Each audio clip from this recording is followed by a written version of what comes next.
Good morning, everybody. This is Douglas coming to you from Cape Town. Today we are talking to Stephen. And Steve, you are in the UK and you're in winter and I'm in summer. Yes. And just before we started, actually, this is a very relevant thing.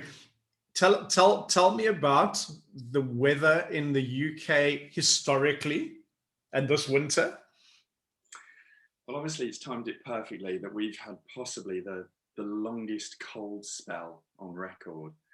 We're normally quite lucky down in Hampshire where we don't get too cold. It's normally much worse in the Midlands and up north. But a couple of weeks ago, we were down to -9 overnight. And it was roughly middle of December. It's been cold, it's been wet, and it's still going because the lights are on and it's cloudy and dark and it's raining. It's great. It's wonderful. And of course, very importantly, you guys are still in a lockdown. Yes. And yeah. and what was there not something thrown around? I don't even know about the 15th of Feb being a date when things change. Did nothing change? Well, we've got an announcement. Boris is doing an announcement on the 22nd, but they're hinting at maybe only the schools go back on the 8th of March. So he's saying it's very positive, it's going in the right direction. However, don't get your hopes up too much.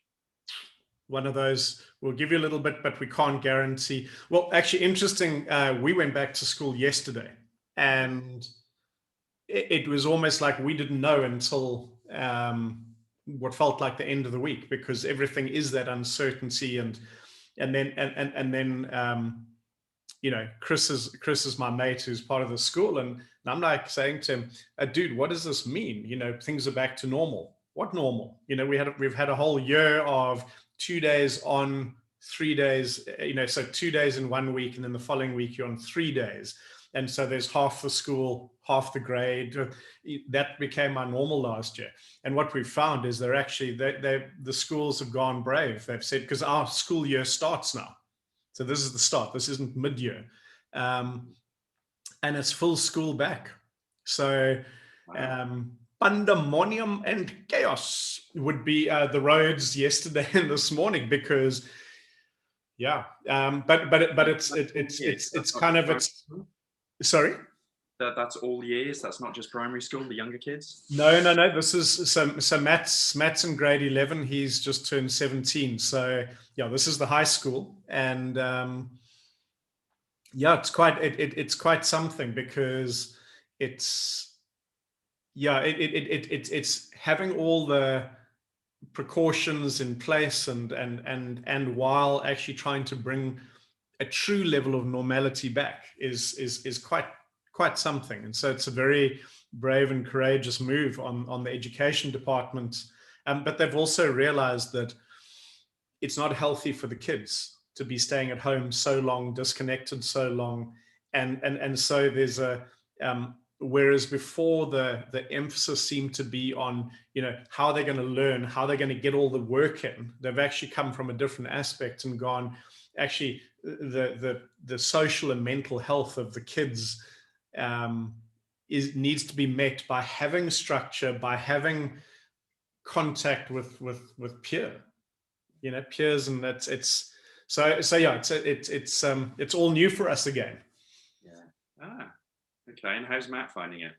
Yeah, well, yesterday was fine, but both of us this morning waking up early, it was like, oh crap, I remember this. You know, like last night I stayed up working quite late in my office, and where normally it didn't matter, I just sleep till when I sleep, because there was no structure. And for him being a normal teenage kid, the days when he'd wake up at 12 or 1, and sometimes when really pushing it to 2.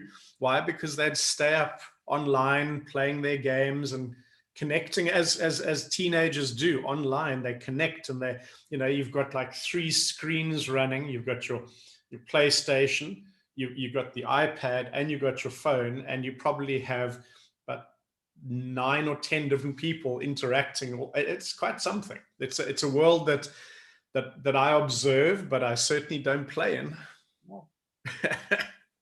Very alien. So So Steve, if we look at your world, how would you describe yourself? Soft tissue therapist, massage therapist? Where do you fit in? Yeah, I'm a soft tissue therapist. I trained with the London School of Sports Massage, and therefore registered with. It's changed its guise over the years, but the Institute of Soft Tissue Therapists. So now, what does that mean for you in the lockdown? Because so like I know in our very first lockdown, we were told you can't leave, you can't do this unless you're essential services. And for 2 months, I sat on my butt and did nothing. And then somebody said, dude, you're essential services. If you take your physio registration and you're actually going to go and see someone, you can go out. Because I don't really have an official practice, didn't think about that. But that allowed me to go out. And if there was a roadblock, here you go. They're just checking, is it actually you? But so like certain people are allowed out and certain to go and work and certain aren't. So just explain what's going on in the UK at the moment. Well, as a soft tissue therapist, it seems to be that only chiros, osteos and physios are allowed to work at the moment. I've had conversations with the governing body because we weren't allowed to work in the first lockdown from March till June, July time. Gotcha. Then we were considered essential because not all massage therapists were allowed to, but the people with our qualification, because it's longer than a year, it's not just a weekend course. They were then seen as essential, and they had the go-ahead from the government to be able to help out and help with people's mental health and so on. Now I'm in a bit of a frustrating area because I don't do massage anymore. I do purely activation. Yeah. So I'm not over somebody for an hour, treating them very close to them. It's 10 or 15 seconds of torture, and then you step away, obviously. Torture for you, obviously. Never Absolutely. And then December time, they shut us back down again when they brought in lockdown 3. So at the moment, the governing body are communicating with the government to try and get the go-ahead to start working again. But as it stands, we are not able to work. And how do you deal with that? What are you doing to maintain sanity, I suppose? Because I'm happy to say that our beaches are open, and my ocean and my sanity is as much as I can have it back, it's back. Good. Good, he says. What the friggin' hell is sanity? No, it's frustrating because my background, the swimming pools and golf courses are closed again. You can go for a walk across a golf course, but you can't play golf on it. So somebody might touch the wrong ball. Exactly, or you might grab the wrong stick. It's just insane. But for me, I'm lucky because I can get out. We're in the countryside. I can get out cycling, running. So in a kind of cynical way, the government are paying me to exercise and self-activate at the moment. So it's not too bad, but I'm very passionate and I love what I do. I love activation, and not being able to do it's really frustrating. Yeah, no, I get that. I think that is a big thing, and it came up when I was chatting to Steve the other day, other Steve, and just talking about like what governments can do in support. It's great that the government can pay you to stay at home, and it's different governments around the world have different strategies and different kind of almost wealth profiles, and what people in need get here is so tiny.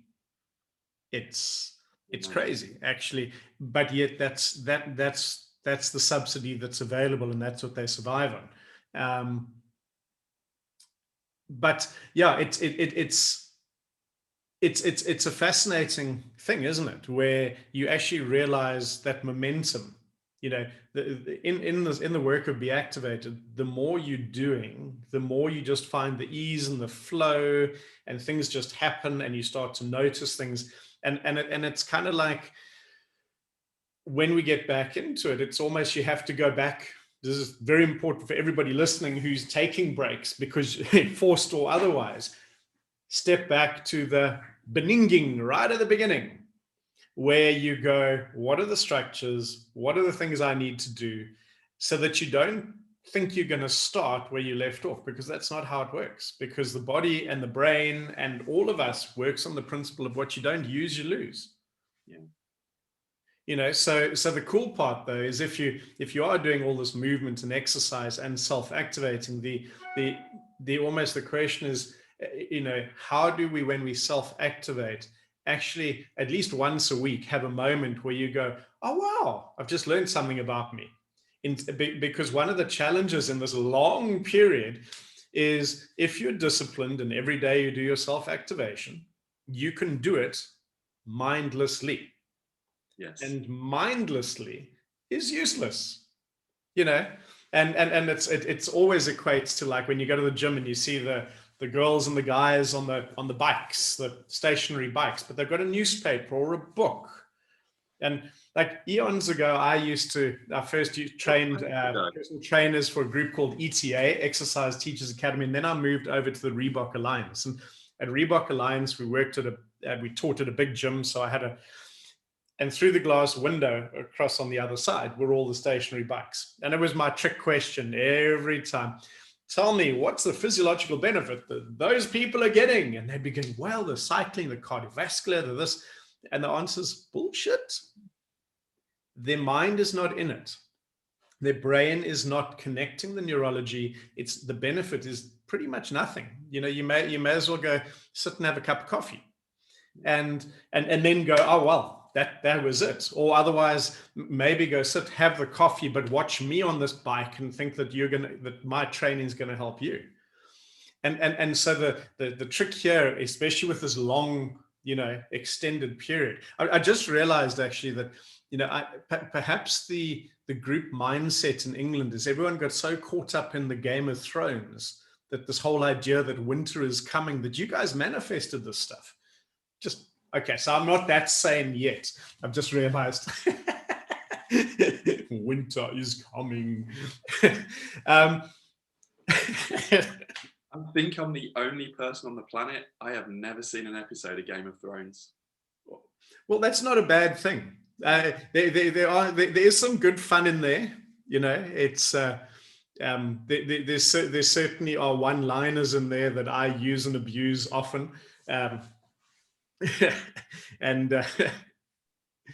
so Dwight's wife Kelly she's the mother of the dragons, and that would be Dwight and Nuna and myself. So we call her my queen, you know.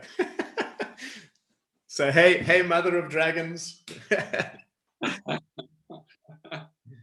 So what have you got out of your self-activation in this time? One of the biggest thing that I think has helped me is, where I've had cheat patterns set in for many, many years, is being able to spend time. I think you described it best on third level 2 is smashing the cheat. So a very, very stuck tib anterior for my 333 leg.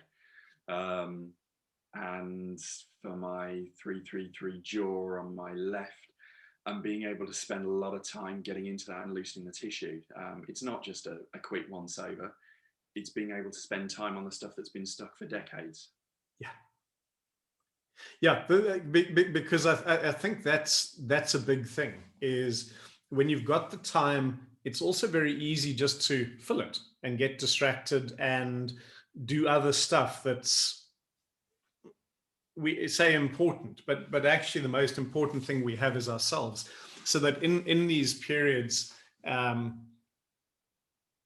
we can come out in a better way, you know. And I think, like, I think back to one of the first big Zoom calls that I did when the world first went into lockdown about 11 months ago already now.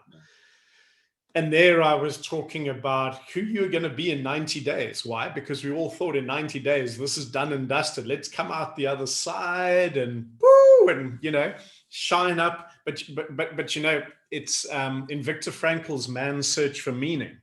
It was a really interesting thing, because one of the topics in the book, well, it centered around Auschwitz and the concentration camps. And it was all about, can you give meaning to your suffering is the one theme.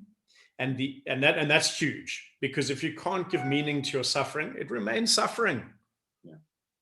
But the important part for me was that there was a rumor in the camp that the Allies were going to free them on by this particular, they said by Christmas. And so it was 2 or 3 months away. And as that date came closer and closer, and the prisoners who were waiting for that was their thing to live for, the freedom they were going to get. As they got closer and closer to that time, and the realization was that they were not going to be set free, that the suffering was going to continue.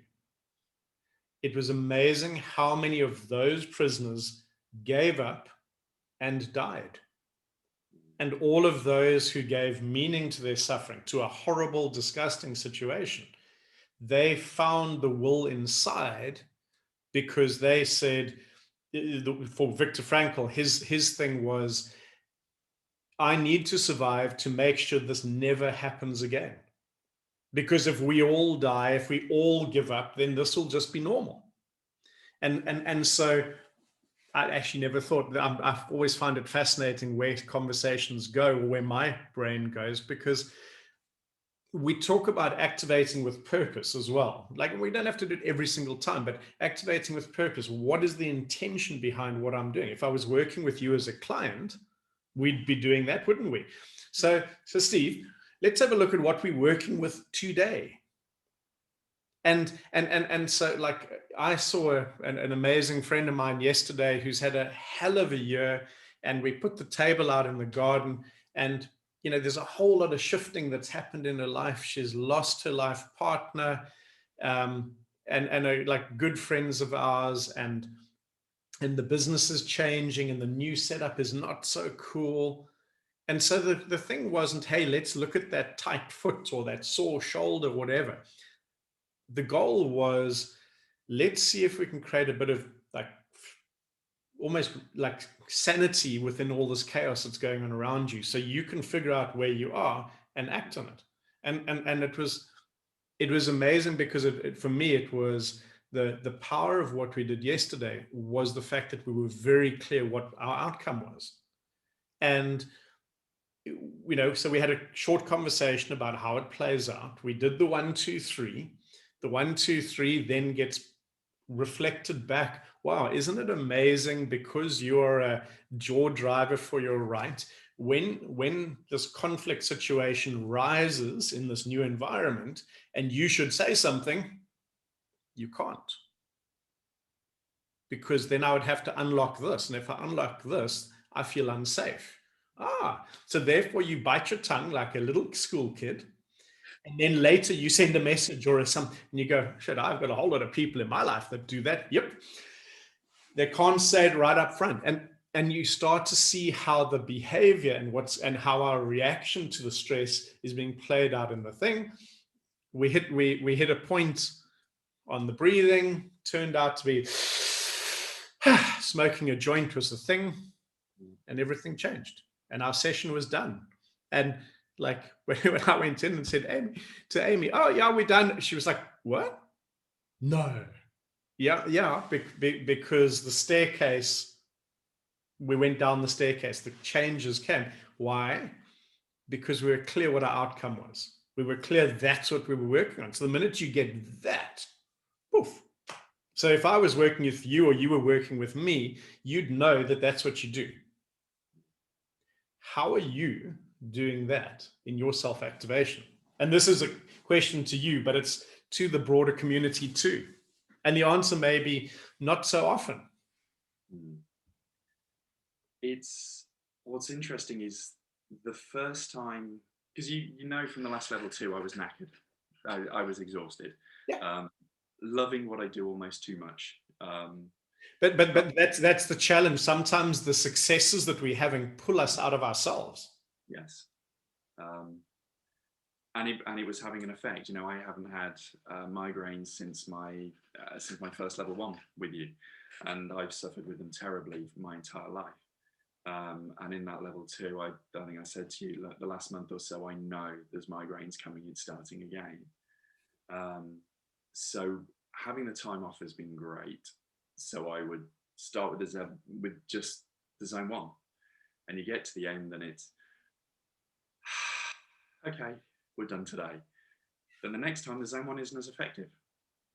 So I'd get further through the chain, and then there'd be something else, and then it'd be, okay, it's my calf point today. And just working through it over and over again, knowing that whether it's nothing to do with my cheat pattern, but there is something that all of a sudden drops me down. And then if I'm not getting as much from the chain, then I'll play with the eyes, or I'll get in the bungee, or I'll do it while I'm out on the bike, and it's just trying to use it as much as possible until you get the drop down. And if I'm not getting the drop down, then I just rest for a few days. Nice. And take the time to repair. Well, that's cool too, because instead of going, okay, this is what we're looking for, but damn it, I haven't got it yet. Let's keep going. Let's keep going. I know lots of people that get quite obsessive with that, and what they've missed is they actually got it ages ago. Like that, you had me at hello. The work was already done, and you want to keep going, and then you wonder why they go, geez, I was all yours, but you kept going. Bye-bye now. Because you become ineffective if you just keep smashing and looking for something. Yeah. So I have I'm tracking back in my history of knowing you. Tell the people listening what your background was before you got into working with bodies, because I think it's a very cool thing. I think it's cool. Well, originally I got a degree in mechanical engineering. So I started off as an engineer, and I worked in design, and then I went into sales engineering. And then for my sins, I got into recruitment.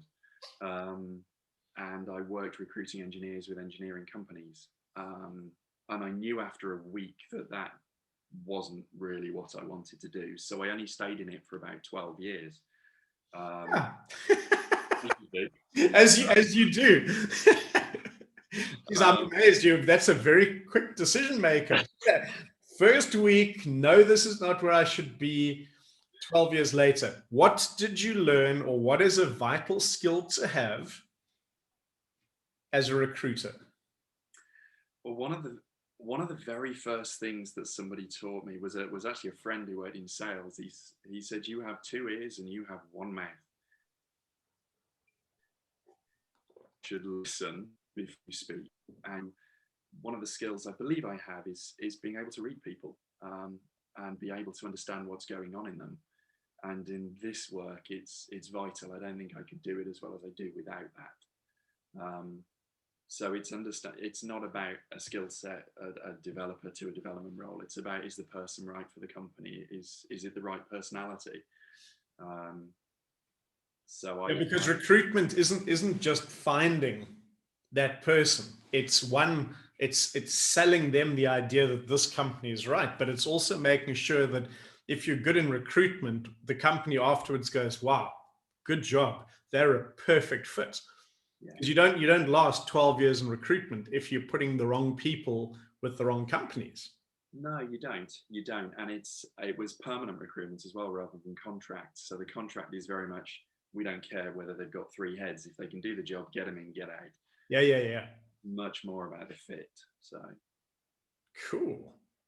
And I think that is always the thing, isn't it? Because the better we get at understanding who our client is in our engagement, it doesn't always have to be right off the bat, but you do have to get better at communication, better at understanding who they are, not just what are their symptoms, what are their problems. It's actually, who is the person?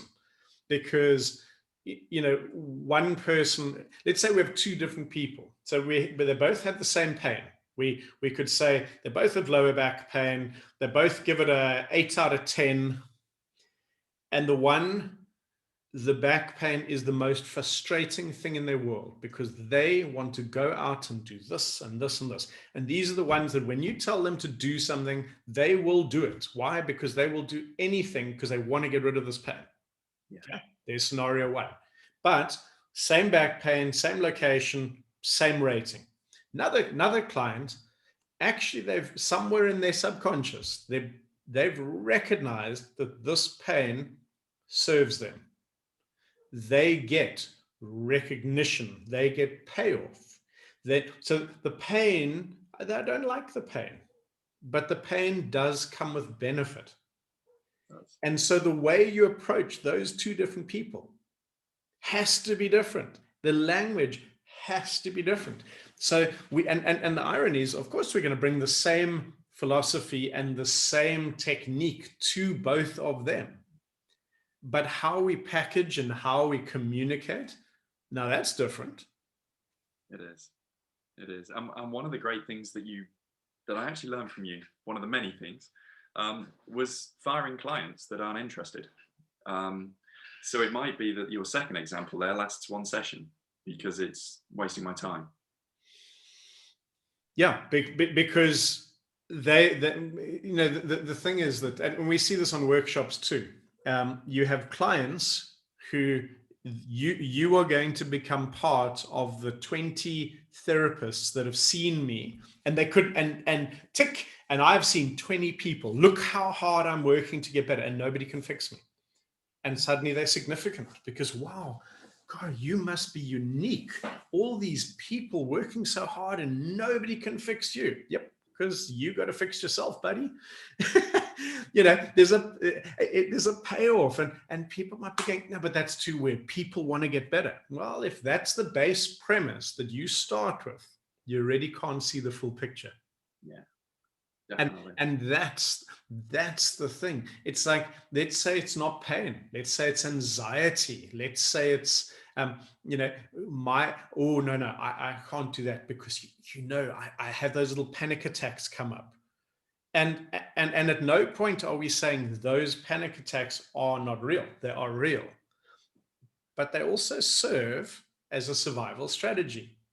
Because remember, this is what's so funky, is the body is an amazing thing, but it's got to do two things. It's got to breathe, got to move, and both of those are survival strategies. And what is it willing to do to help you survive? Anything. And that's what's so cool about it, because, you go, yeah, but I'm having panic attacks. I've got pain. Are you alive? Yes or no? This is well, yes, I'm alive, but no, we asked you yes or no. Yes, I'm alive. Okay, then shut up. Nobody asked. This was not a quality of life assessment. This was survival. And so if you live in your sympathetic state, the only question the body's asking you is, are you damn well alive? And the answer is yes, I'm successful. So stop bitching and moaning and complaining.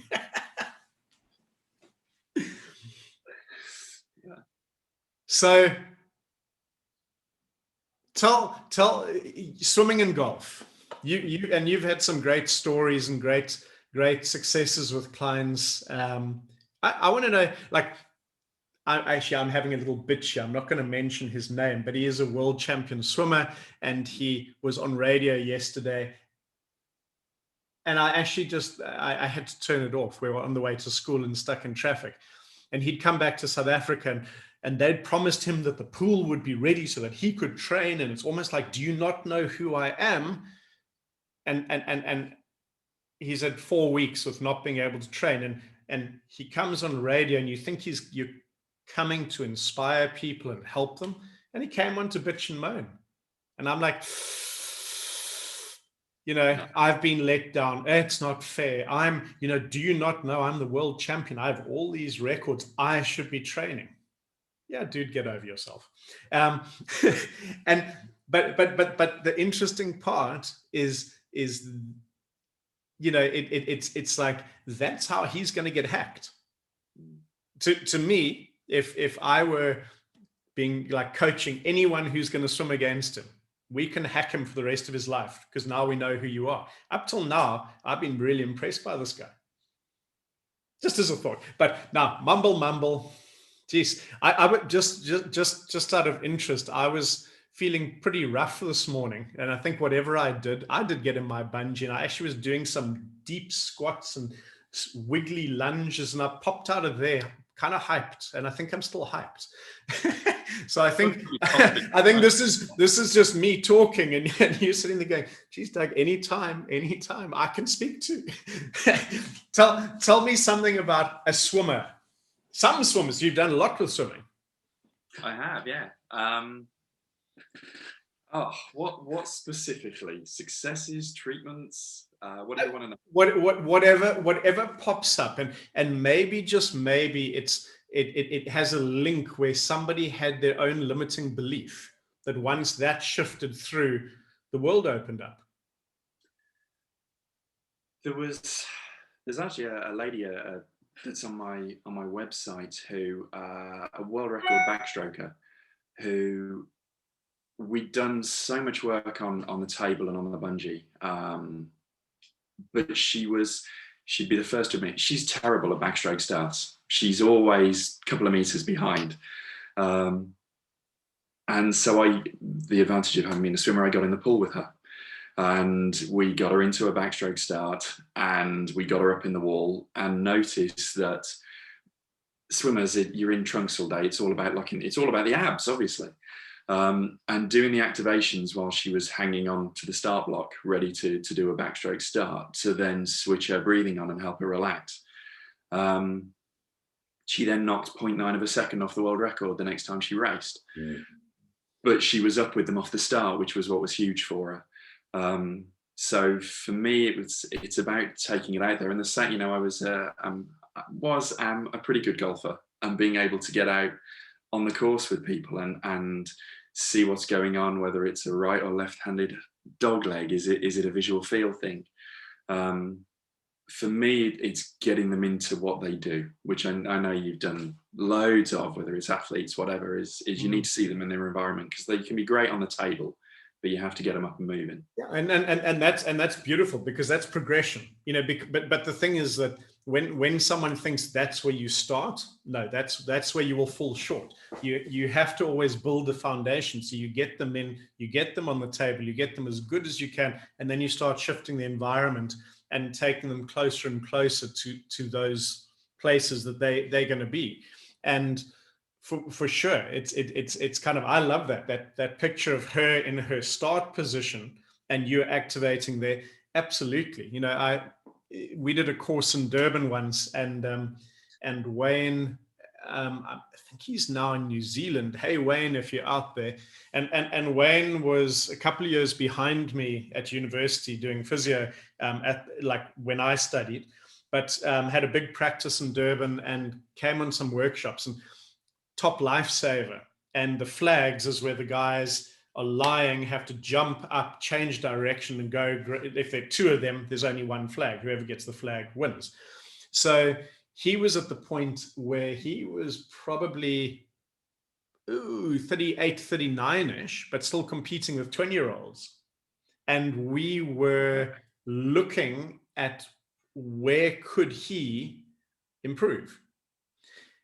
And his actual acceleration off the ground wasn't bad, but lying flat on the ground, when we tested his integrity, so as in flat eyes right here, that initial bit, I could push him, I could literally roll this muscle-bound lifesaver with a finger. And he's like, stop doing, like almost irritated, because we're outside and we've got all these, like everyone in the workshop, we were in a sand pit. It wasn't on the beach, but it was a sand pit of the stadium for the long jump. But he couldn't believe it. That's not possible. So we activated in that starting position. And suddenly, so once he started moving, let's say half a foot off the ground, everything would kick in.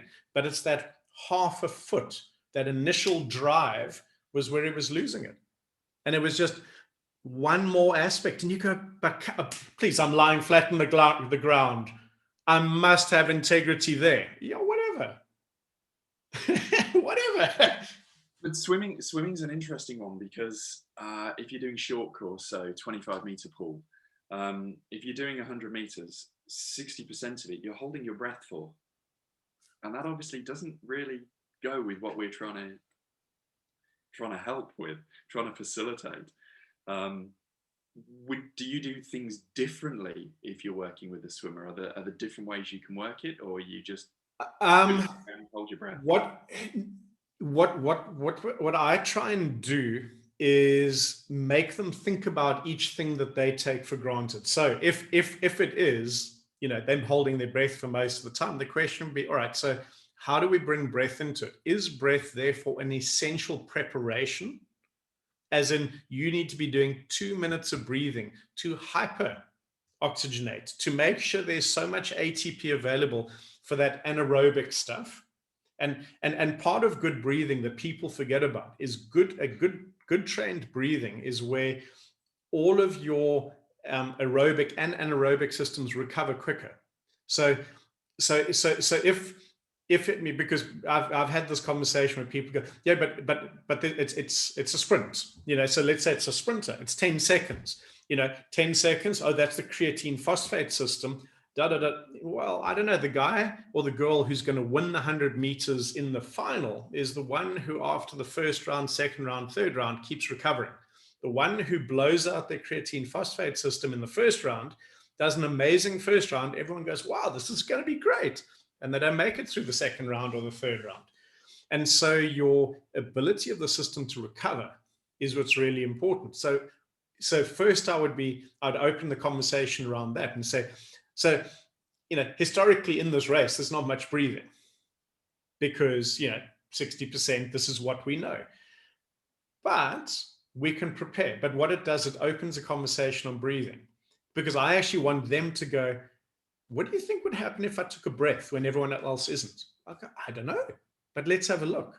Because what do we know? And particularly like what you've seen when we're doing the glutes. So we've got someone in prone, test their glutes, initially horrible. And let's say we give them a 1 out of 10. So I can't hold it up because it's just falling down. So then we start doing the work, we've already done the breathing, so as we go to the glute points, things start to kick in. Now suddenly they can hold. So now we ask them to hold for longer, because once you can hold, we add complexity. We don't start with complexity, and we build and we build. But what happens is, you'll remember when someone's up and I'm pushing down, I'm getting them to bend their knee and wiggle their feet and sing or breathe. Yeah. And we know where the singing means they're breathing and the breathing means they're breathing. And if they're breathing, the diaphragm is firing messages to the psoas, who's firing support to the glutes, and the endurance capacity goes through the roof. So if on the table you'd experience that with your swimmer, I'd already be going, do you remember that? That was kind of interesting, right? Because when you do these short races that are sprint and are anaerobic, where fatigue's first? Well, the last 20 meters, I always fatigue here. But so you build in, but you remember how your glutes held for like 2 minutes, whereas like initially you couldn't even hold for at all, and now you're holding for 2 minutes while singing, while doing this, all of these crazy things, and we put it out to them, because one of the things that I make sure that I kind of hold up a lot to my clients is, this is your field, you are the expert. And so it's let's see what happens when we do this. Doesn't make a difference to you. And as you start to find those things, then you progress further. When I did my road trip, I met a pro surfer and her dad, and I've done a session with her, and she gave me some feedback this morning, and it's perfect, because it's a perfect building for where we go next, because she's going, wow, I'm noticing the differences when I move, when I'm done surfing, when I'm done with my yoga, the places that normally hurt are not hurting. They're not, I'm finding that my turns are stronger. And so I'm approaching the wave differently. I'm still struggling to remember to breathe all the time. And all that says is we haven't found that thing where a system completely goes, okay, I'll give you this. But she's been left to go and see what happens. The simple stuff. It was breathing in zone 1, but yet broken down, that each element addressed her and what her body was telling us. And so, and that's why like your skill set is so important, because you'll also be very good at communicating to your client in their language. Because as a recruiter, that was a skill that you had to learn. You had to learn what, if I was the guy you were wanting to recruit, how to reach me, how to encourage me to say, hey, where you are is cool, but they want you and they're better for you, and then sell them as well. So you've got to make sure you know everybody's language. So if you can find that, and you can find, then in their mind, they're solving this problem and they're integrating these new ideas in their language. They're not trying to do it in our language. And I think that's one of the hardest things to teach, is because we almost go, yeah, but I understand this. And because I understand this, this makes me feel safe. This makes me feel in control. It's in 2008, I worked with the Miami Dolphins, and when the head coach came to do a session, and here's a guy who already won 2 Super Bowls and was there to save the Miami Dolphins, and I think he was part of the bad season they'd had. And the very worst thing I could have tried to do was talk anything in American football to him, because my body of knowledge was about less than zero. They wear funny pants and put helmets on, and linebackers are linemen, and so all I could do would be distract him with my incompetence in his field. So we spoke golf, because he was passionate about golf. I would, in that time, all my overseas clients were golfers, whether they were pro golfers or whether they were like wealthy people, golfers who wanted to be better, or celebrities and all of that. So I was using golf as the bridge. And what was amazing at the end, we sat and we had a chat, and he said, what's amazing?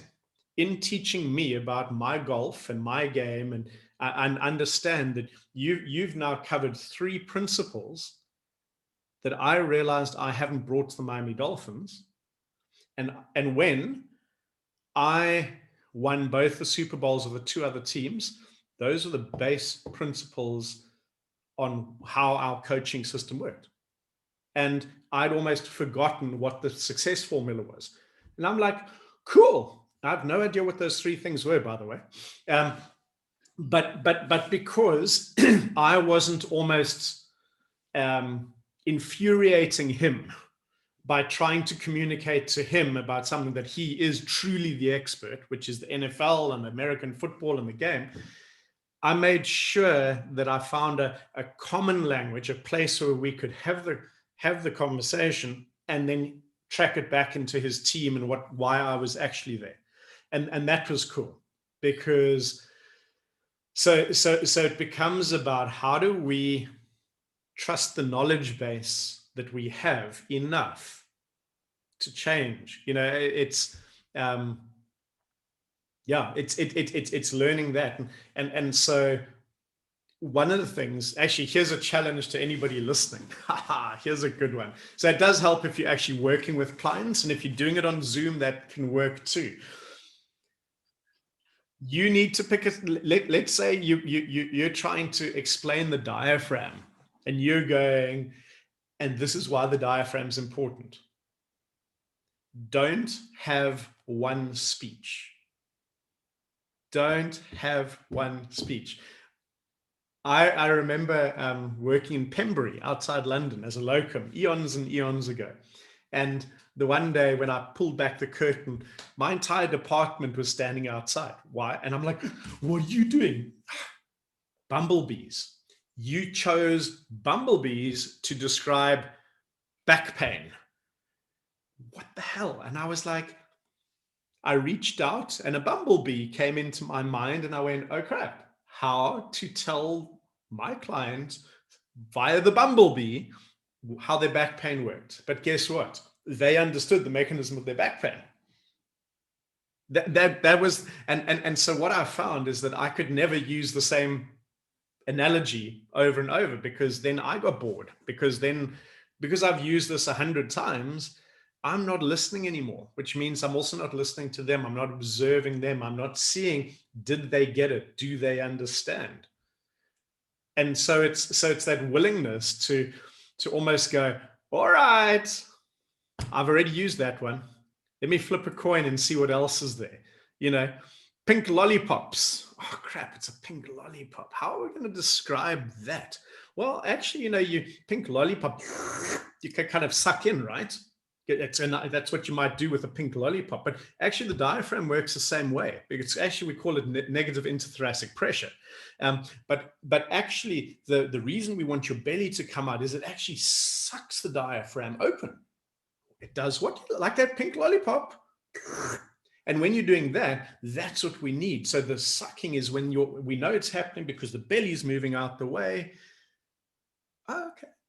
And at some point they're going, dude, you really cooked. Absolutely. You should try it sometime. It's funky. But it's it's that finding challenge yourself. It's a challenge. It's why have I gone into all the different sports? I've gone to a lot of sports that I actually don't like, or areas that I had no interest in. And it was because it challenged me to think differently. So it's about taking the world of activation, the philosophy, the ideas, and saying, if I take this over here, how am I going to communicate that? How am I going to share that so that in their world and their language, which means I've got to go and learn. And just like you said, I've got to go listen. I've got to go listen to how they speak, what they say. And then I've got to say, wow, that's interesting because you're saying this, and this is what activation says. So they're actually the same thing. And we could couple them together if we did this as this. And now at no point have I asked them to step out of their world and their knowledge. I've actually honored them and respected them enough to step into their world.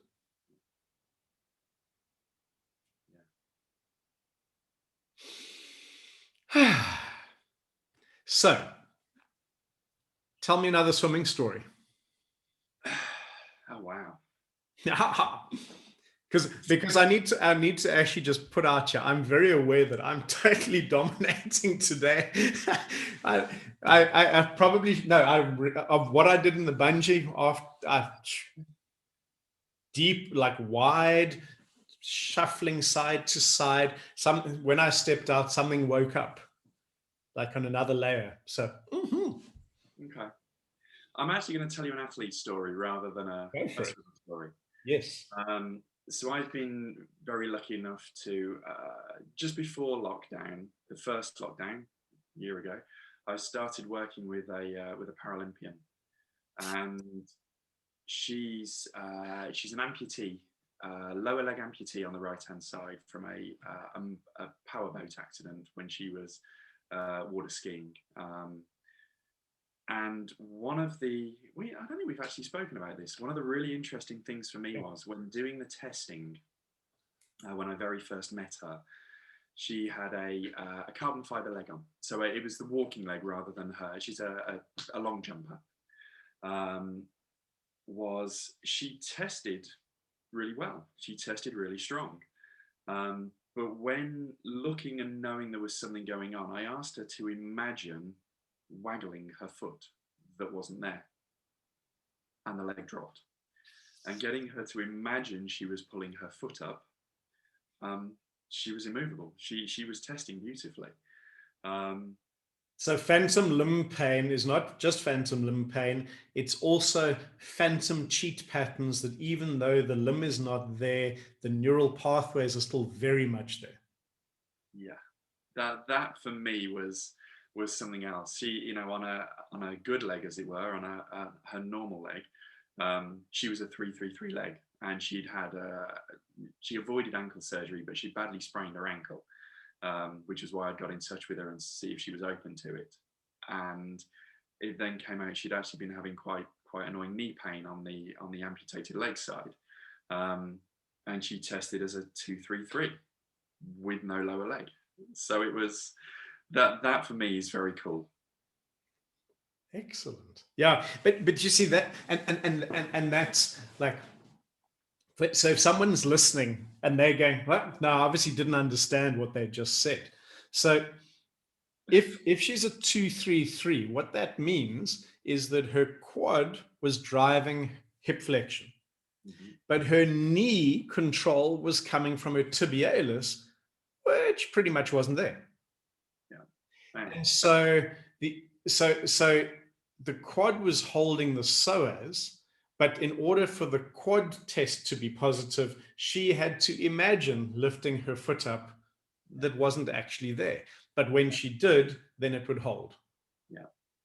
And if you're listening and your head's going, what? And it's hurting a little bit, awesome. Awesome. The minute we think we know all the answers, then we're stupid, because we don't. And things like that excite the crap out of me, because I know that the Jessica in Chicago told me a story when I was there with her family, and it was about a lady who also had a traumatic accident, and she was a 3-3-3 arm, except she had no arm. And so her psoas held when she imagined the fist. And if I don't remember the whole story, but I do think that her fist was locked in the moment of trauma as well. So it's all of those things. But and so therefore, if anyone goes, oh yeah, but this is just a muscle thing. No, guys, it's a neurology thing. Whatever the brain interprets the pattern to be, right or wrong, that is what it is. And what we're doing is we're influencing the neurology. We're influencing the firing patterns that the brain does. We're making the brain recognize that it's holding on to things that it doesn't need to hold on to anymore. And so it can let go and go back into a 1-2-3, go back into you. Because really what we're doing is we're taking people back to themselves. And when you get back to yourself, when you get back to you, dude, you're this powerful, insane human being that can, change the world. And me too. And whoever you are listening, you too. But if you think you're going out there to change the world, boy, you are in for a big surprise. Because then the world is going to beat you black and blue and send you home and lock you down. And good luck.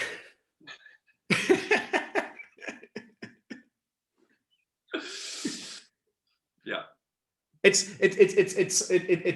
so funky, because like I see this in myself. I like when I look out there and I look at the problems and I go, but I know we have stuff here that can make such a big difference.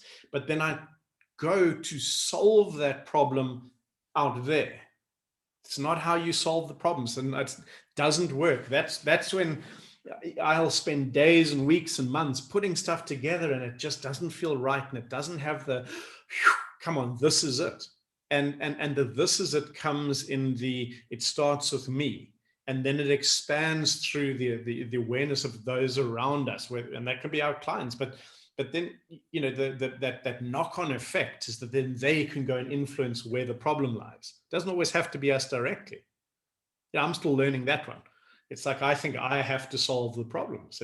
It's like, and it's like, but you're a great example. Is that you've learned, you've come on all these different courses, and you listen and you learn, and then you apply it, which means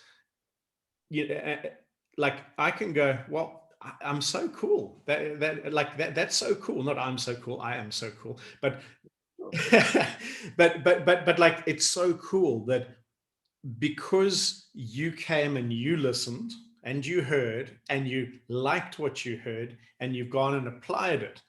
These are people that you've influenced and impacted. And what's cool is, when your lady is going and like, whoa, check out my start. But, she takes a different energy into her world. She impacts those around her differently too. So there's this beautiful knock-on effect. And I think that I've often, as a weakness, like looked at the big challenge of how do we keep doing this and get out there. And actually, when it's got nothing to do with that. And so, like, I'm most satisfied now when I don't think that. I actually don't care how many people are watching this. I don't care what people are doing. What I'm going to do is I'm going to bring me and Doug, and they are the same person, ironically. I'm going to bring myself and I'm going to pitch up. And it's that's enough. And the reason I'm saying that is to you, and that's enough. And to anybody listening, that's enough. Taking over the world happens when you're here doing the work.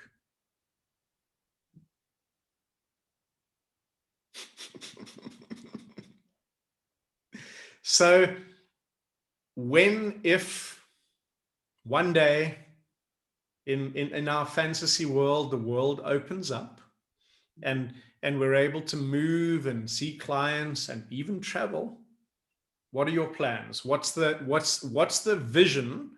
And the reason why I'm asking you this, and I'm asking you about an outside, after I've just gone start here, because then obviously the homework is going to be to start here to build the vision out there. What's the vision?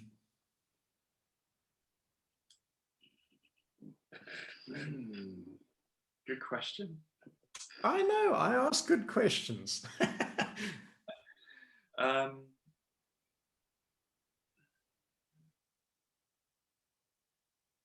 I suppose there's two aspects to that. The first one is to continue what I'm doing. I've still only been doing this for 3 years, and technically most of a year has been lockdown. So to continue working and getting this out as best I can to help you. I want to be able to focus more on the sports that I do.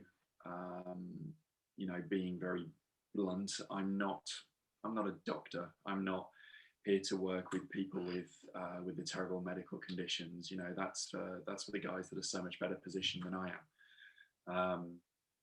But to be able to go out and work with sports teams, or further the work to more athletes, for example, with the Paralympian at UK Athletics, to get it out from that side of things. But from a long-term developing myself with this is, I don't know whether wanting, I mean, it may not be an option, but I don't know whether wanting to do the teacher training aspect or learn to teach this is right for me, or whether I would rather be somebody that would, just because I've spoken about them as an example, go into UK Athletics and see the 8 or 10 physios there and help train them in it, rather do it as an individual organisation point of view, rather than 30 people off the street. Cool. So the vision is to grow and to share, and to, yeah. Look, we could probably find a space for you in Portugal to do some kind of teacher training thing when we're all able to get there. I think that certainly is a possibility. It's quite a nice space by all accounts, having seen the videos that Nuno's posted. Yep. No, he's done exceptionally well. Yeah. Well, so the thing about that then is, what could you do about that right now? And the right now would be, this is quite funky actually, is every time you self-activate, you've got to hit a point and you've got to ask the question, why this point? And then you've got to tell yourself a story about how it works. And every time you tell the story, it has to be a different story, telling the same message. Explain. All right. So let's say I'm just talking zone 1, and I'm going to do a baseline, just because then I know where I am right now. I'm then going to go into my upside down Y, do some breathing, and then I'm going to go into my psoas points. And let's say I'm rubbing on my psoas points, and I go, oh, that's a little uncomfortable. So then the question would be, so it's almost like you're going to be 2 people. You're going to go, Steve, why is that uncomfortable? Well, Steve, and then you have to come up with a reason. And then tomorrow when you go back and you go, whoa, that's uncomfortable. Hey, Steve, why is that uncomfortable? And if you give the same reason you gave yesterday, then you are failing to grow, to learn, and to extend your way of thinking. It's just about, if we can't sharpen the sword with our clients there, because that's just where life is at right now. Let's sharpen the swords when we're at home with ourselves. And maybe, just maybe, when you're finding another way to explain a concept that you've explained 100 times, but mostly the same way, and you change it around, you suddenly go, wow, I think I just got something. Because usually, and that's why I do it, because as you change the way you communicate it, you have to rethink it. It's kind of like going, Steve, this is a glass of water. Okay. And I could describe it to you like this. I could just describe the water inside. I could describe it when I do this. I could describe the water, because it's still the water, but it's now in me. Different world, different environment. Or I could be looking at it like this, going, wow, this is really interesting. I like it. It's actually a kaleidoscope water maker, or a water making kaleidoscope. I don't know.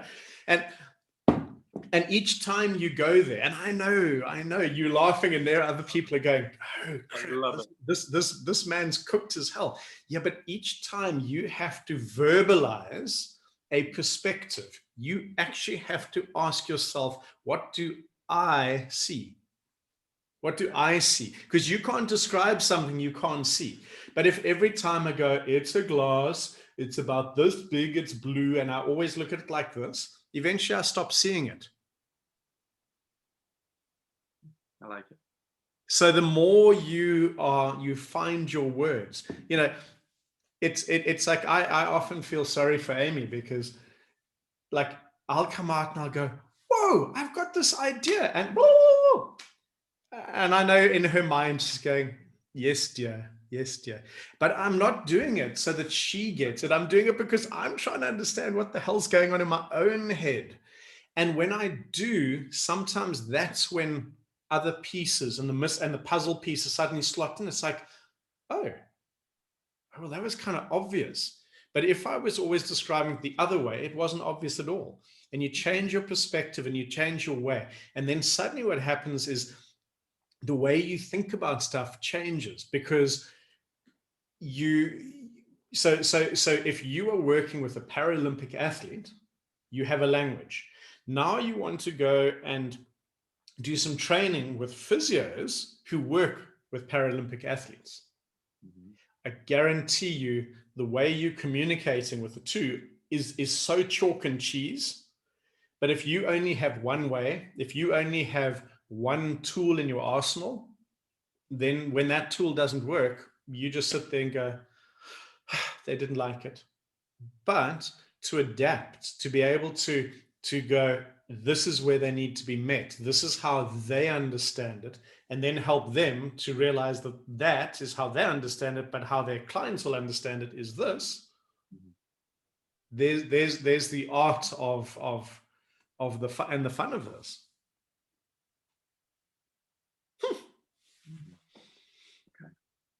And so because you can't do it out there, you have to do it in here. You maybe want to warn your wife that, if you're activating and talking to yourself, and every day it's a different story, it's Doug's actually signed off. This is the homework. This is, and all of you, if you want to, please try this, because it allows you a breadth in your communication skills. So your communication isn't this. Why? Because this is just one. So that means only people in this channel can hear you. You want to have this. You want to be able to adapt and pull on all those things, all those life experiences. Hell, it's like, imagine going, all right, I'm going to describe this, why this left psoas point is sore, as though I am a 3-year-old. And go. I like it. No, really, go for it. How's a 3-year-old going to describe the psoas point? Oh, wow.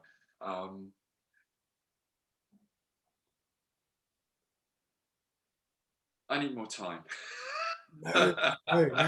I know I'm putting you under crazy pressure, but the first thing you have to do